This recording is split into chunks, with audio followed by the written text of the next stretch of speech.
Staffers at the Buffalo District headquarters of the Army Corps of Engineers will be very busy in the coming year. They'll oversee a nearly $140 million long list of federally funded projects already approved by Congress, in part by the infrastructure bill.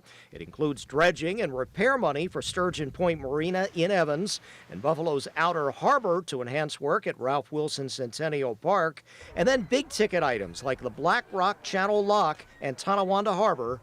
We have made incredible waterfront progress over the last decade, but to maximize the potential for recreational, commercial, and fishing boat activities, investments in the water are just as important. The $21 million contract work on the over 110-year-old channel lock begins later this summer.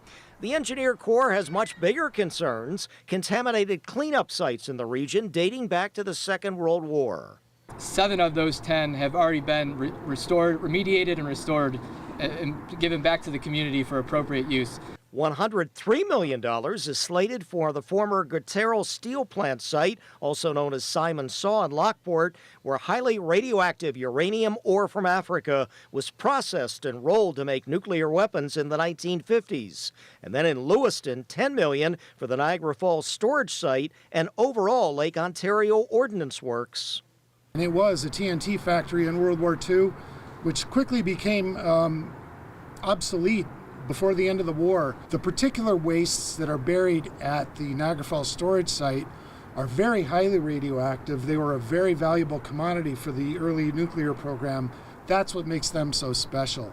The other sites have much, much lower concentrations of uranium and other radioactive elements. The cleanup of those sites with radioactive contamination mostly involves the soil, but it's got to be done carefully with extensive monitoring to make sure radioactive elements do not move off-site or contaminate groundwater or nearby Lake Ontario. Ron Plants, Channel 2 News.